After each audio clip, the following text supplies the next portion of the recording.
The clay pot shattered against the packed earth floor, the sound echoing like a gunshot in the humid afternoon air. Anya flinched, her body tensing as the sharp, angry voice she dreaded pierced the silence. Useless. Absolutely useless. Mama Uli stood in the doorway of the small hut, her hands on her wide hips, her face a mask of pure rage. The woman's shadow fell long and dark across the floor, covering Anya completely. Is this what I feed you for? To break my possessions? You are a curse, a drain on my household. Your lazy, good-for-nothing parents left you here to ruin me. Anya, small and thin for her age, knelt quickly, her hands trembling as she began to pick up the broken shards. She didn't dare look up. She knew that look. It was the same look of fury that preceded a beating, the same look that haunted her dreams. I am sorry, Auntie, she whispered, her voice barely audible. It slipped. It slipped. Mama Uli mocked, mimicking Anya's small voice. Everything slips with you. The soup slips, the water slips, your wits have slipped. You are just like your mother, weak and clumsy. A tear escaped Anya's eye and fell onto a piece of broken clay. She wiped it away furiously. She would not give her aunt the satisfaction. Mama Uli saw the motion and sneered. Oh, crying now. Are you? Good. Your tears can wash the floor you've dirted. She kicked a large piece of the pot toward Anya. Clean this mess, and then you will scrub the entire compound floor. With the bitter leaf soap. Perhaps the sting on your hands will teach you to be careful. Mama Uli turned and stormed out, leaving Anya alone in the shadows, the smell of spilled palm oil thick in the air. For a long time, Anya just knelt there, the sharp edge of a pot shard digging into her knee. She felt a familiar, hollow ache in her chest. It had been 5 years since the river fever took her parents, 5 years since she was brought to her aunt's compound. Not a single day had passed without a harsh word, a slap, or a reminder that she was an unwanted burden. Her cousins, Busy and Chika, soon entered, drawn by the sound of their mothers shouting. They were plump and adorned with colorful waist beads, a stark contrast to Anya's simple, faded wrapper. Oh, look, Chika, Busy said, poking Anya's shoulder with her toe. The rat has been crying. Chika giggled, a high-pitched, cruel sound. Mama is right. She is useless. Father should have left her in the forest for the spirits. Anya flinched but continued gathering the pieces, her knuckles white. Leave me alone, she mumbled. This only delighted them. Leave me alone. Busy mimicked. Or what, orphan? Will you call your ghost parents to haunt us? They are as powerless as you are. They laughed and walked away, their wrapper swaying, leaving Anya to scrub the floor on her hands and knees until her skin was raw and the sun had begun to dip below the trees, painting the sky in shades of orange and purple she could only see from the dirt. The next morning, the village of Otan was alive with a new energy. The sound of the royal town crier's gong cut through the early morning mist. Hear ye, hear ye. The great Prince Kael, son of the moon, heir to the sun, proclaims the festival of blossoms. In 3 days' time, every maiden in the kingdom, rich or poor, noble or common, is invited to the palace. The prince will dance with the maidens and, by the end of the night, he will choose his bride. The village erupted. Mothers began plotting, and daughters began dreaming. In Mama Uli's compound, Busy and Chika were ecstatic. Our time has come. Busy declared, fanning herself dramatically. The prince will surely choose me. I have the best new wrappers. No, me. Chika argued. My waist beads are more expensive. Mama Uli beamed at her daughters, a rare sight. Hush, my jewels. You are both beautiful. We will go to the market today. We will buy the finest silks from the north and the sweetest perfume from the east. The prince will not be able to resist my daughters. From the corner where she was mending a fishing net, Anya felt a small, impossible spark of hope. Every maiden, the crier had said. Rich or poor. She had never seen the palace. She had never worn a new dress. She had never been to a festival. The idea of just one night, just one moment of joy, felt like a thirst she had carried her entire life. She imagined the music, the lights, the food. She dared to ask, her voice small. Auntie, did you hear? The crier said every maiden. Mama Uli, who had been admiring a length of blue cloth, froze. The smile vanished from her face. She turned slowly, her eyes narrowing into slits. Busy and Chika stopped their bickering and stared, their mouths open in disbelief at Anya's audacity. What did you just say? Mama Uli's voice was dangerously quiet. Anya's courage wavered. He said, every maiden, rich or poor. I thought, maybe I could just watch. Mama Uli let out a short, bark-like laugh. It was a sound colder than the river in the harmattan season. You, she spat, the word full of venom. You. At the palace. She walked over to Anya and grabbed her chin, forcing the girl to look up. Look at you. Look at your rags. Look at your ash-covered skin. You look like something the dogs drag in from the bush. You think the prince wants to dance with this? She shoved Anya's head away. You will not be going. You will stay here and retouch the storage hut. The dust will suit your skin better than palace lights. Busy and Chika burst into cruel laughter. Anya, a princess. Busy howled. The palace guards would use her to clean their boots. Anya's small spark of hope died instantly, drowned in the familiar sea of shame. She dropped her gaze back to the net, her fingers resuming their work, but her mind was filled with the image of palace lights she would never see.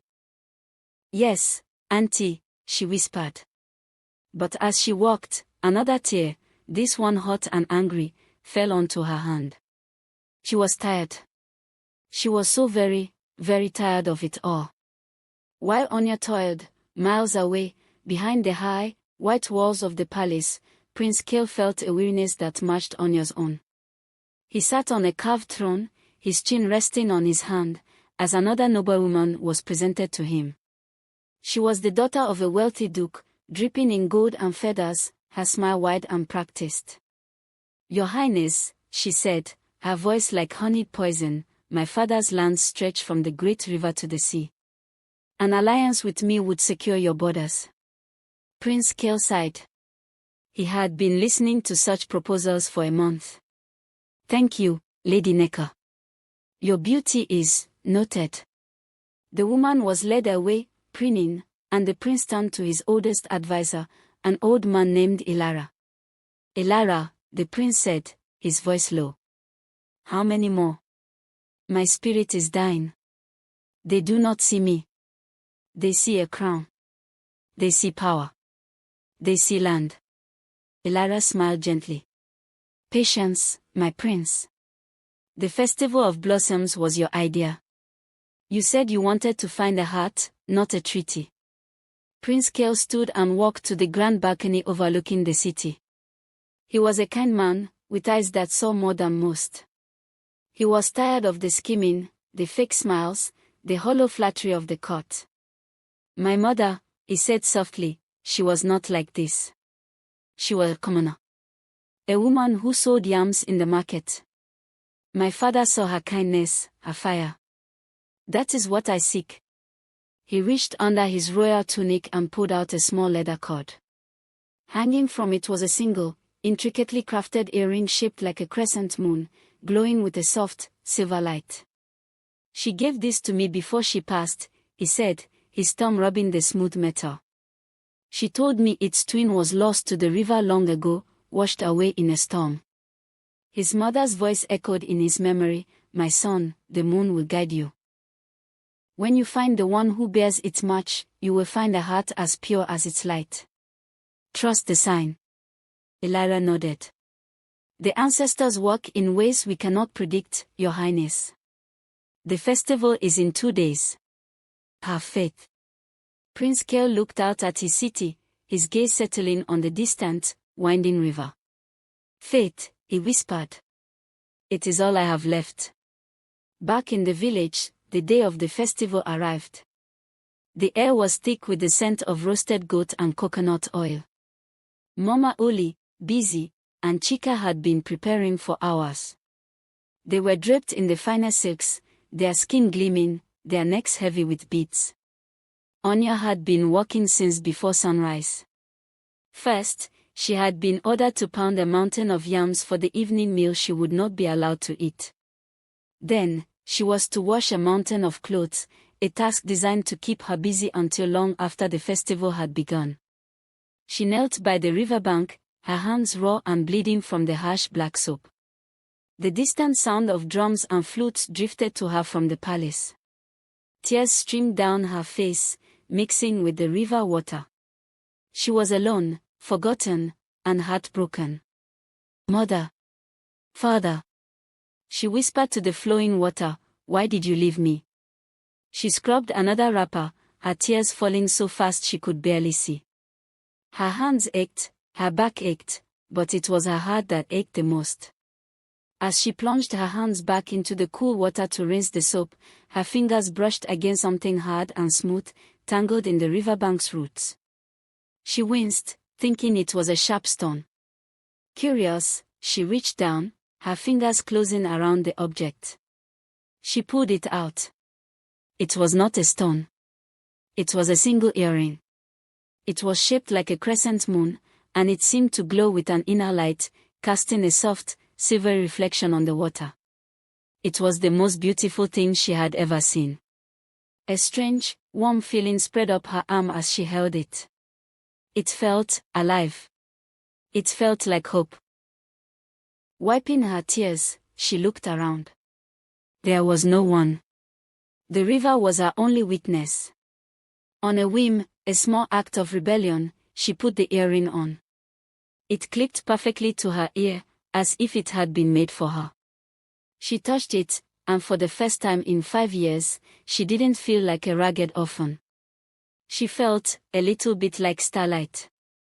She finished the clothes just as the sun began to set. She raced back to the compound, hoping to at least get her work done before Mama Uli left. She found her aunt and cousins by the gate, making their final preparations. Mama Uli turned, ready to back another order, but stopped. She stared at Anya. She did not see the raw hands or the dirty wrapper. She saw the earring. "What is that?" she demanded, marching over. "What trinket have you stolen now?" "I didn't steal it, Auntie," Anya said, her hand instinctively covering her ear. I found it. At the river. It was in the roots." Mama Uli's eyes narrowed. She didn't believe her, but she didn't have time to beat her. The drums were getting louder. "A cheap piece of metal," she sneered. "It only makes your filth look filthier." Then, a cruel, brilliant idea struck her. She wanted to be certain Anya would not, under any circumstances, try to sneak into the festival. She barked. "You have not finished your work. You must take these herbs to the palace cook. Now." She thrust a heavy basket of bitter leaf and scent leaf into Anya's arms. "But Auntie, the festival." "Exactly," Mama Uli smiled, a venomous, thin smile. "You will go to the palace, but you will use the servants' entrance at the back. You will deliver this, and if I hear you so much as looked at the main courtyard, I will break your legs. Do you understand me?" Anya's heart sank. It was the ultimate cruelty. To be forced to go to the palace, but only to be reminded she belonged with the dirt and the smoke. "Yes, Auntie," she whispered, her voice thick with unshed tears. "Good. Now go." Mama Uli shoved her, and Anya stumbled out of the gate, the heavy basket scraping her arms. As Mama Uli and her daughters walked in the opposite direction, toward the main entrance, Busy called back, "Have fun with the cooks, rat." Their laughter followed Anya down the dusty road. Anya walked the long road to the palace, her heart a heavy stone in her chest. The music grew louder, a joyous, thumping rhythm that made her feet want to dance even as her spirit wept. When she reached the palace, she was stunned. It was a fortress of light, with torches blazing on every wall and music pouring from the great courtyard. She saw her aunt and cousins, draped in their finery, disappear into the main gates, joining a river of beautiful, laughing people. Anya clutched her basket of herbs and made her way, as instructed, around the massive wall to the back, to the servants' entrance. The air here was different. It was filled with the smell of cooking fires, the smoke stinging her eyes, and the sound of shouting cooks and clanging pots. 2 large guards stood at the small wooden gate. "Halt! What do you want?" one of them boomed. "Please, sir," Anya said, her voice trembling. "I have herbs. For the palace cook. From Mama Uli." The guard sneered, looking her up and down. "Herbs? Or are you a thief, come to steal from the king's kitchen?" "No, sir. I promise." The other guard laughed. "Look at her, a little river rat. And what's that on her ear?" "A piece of fish bone." They both roared with laughter. Anya shrunk back, her hand flying to the earring, her face burning with shame. High above, on the grand palace balcony, Prince Kael stood alone, observing the festival. He had danced with a dozen maidens. All of them were beautiful, all of them were rich, and all of them were empty. Their laughter was too loud, their eyes too calculated. He was frustrated. "Ilara," he had said moments before, "this is a failure. My heart is not here." He stepped out onto the balcony for a breath of fresh air, to escape the noise. His gaze drifted from the swirling colors of the courtyard down to the dark, smoky service area by the back wall. He saw the 2 guards, large and imposing, laughing at a small figure. He saw them shove her, and he saw her stumble and almost fall. The cruelty of it, the casual malice, angered him. He watched the small girl, her head bowed in defeat. She looked up, as if sensing his gaze, and the torchlight from the wall caught her face. He saw the sorrow in her eyes, a deep, ancient sadness that resonated with his own loneliness. And then, the light hit her ear. It blazed. A flash of pure, silver moonlight. The prince's breath caught in his throat. It couldn't be. He leaned over the railing, his heart pounding. She was wearing it. The twin. The crescent moon. His mother's words filled his mind, "Trust the sign." He did not call a guard. He did not send an advisor. He ran. Prince Kael turned from the balcony and pushed through the stunned crowd of nobles. "Your Highness," one lady called, reaching for him. He ignored her. He ran down the marble steps, his royal robes flying behind him. He pushed through the dancing, past the drummers, and burst out into the main courtyard, heading straight for the service path. The music faltered as people turned to stare. Anya, hearing the commotion, looked up from the ground, terrified she was in even more trouble. The 2 guards at the servants' gate saw the prince approaching, and their laughter died instantly. They snapped to attention, their faces pale with panic. "Your Highness," one of them stammered, bowing low. Prince Kael ignored them. He stopped a few feet from Anya, his chest heaving. He looked at her, his eyes intense, searching. She was terrified, still clutching the basket of herbs, her eyes wide and wet with tears. "Maiden," he said, his voice gentle but firm. "That earring. Where did you find it?" Before Anya could utter a single word, a new voice shrieked across the yard. "Your Highness." Mama Uli had seen the commotion from the courtyard, where she had been trying to push Busy into the prince's path. Seeing him now, talking to Anya, her mind filled with a venomous panic. She shoved her way through the crowd, Busy and Chika trailing behind her. She stormed onto the path, her face twisted into the mask of pure rage that Anya knew so well. "Your Highness," Do not speak to her. Mama Uli shouted, planting herself between the prince and the girl. She is my servant. A thief. A liar. She is filth. She stole that earring, I know she did. She has stolen from me many times. She is nothing but a worthless orphan, a curse. Anya flinched at every word, looking up at the prince, her eyes pleading, silently begging him to believe her. No, she whispered, her voice breaking. No, I found it. At the river, it was just there. This was the moment. The prince looked at Mama Uli, her face contorted with hate, her fingers pointing like claws. He saw Busy and Chika behind her, sneering in agreement. Then he looked at Anya. He saw her ragged clothes, her raw hands, and the single, terrified tear tracing a path of clean skin through the soot on her cheek. And in her eyes, he saw no deceit. He saw only pain. And he saw her spirit, the one that had endured. He smiled. It was a slow, kind, knowing smile. He looked at Mama Uli, and his voice was no longer gentle. It was cold, and it carried the full authority of the crown. Woman, be silent. Mama Uli froze, her mouth open, the insult dying on her lips. The entire courtyard was silent. The only sound was the crackling of the torches. The prince reached up to the leather cord around his neck. Slowly, he pulled it out and held up the earring he carried. The crowd gasped.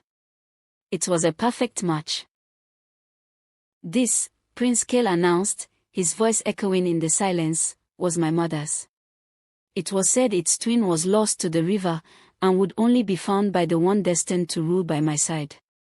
A heart as pure as the moonlight.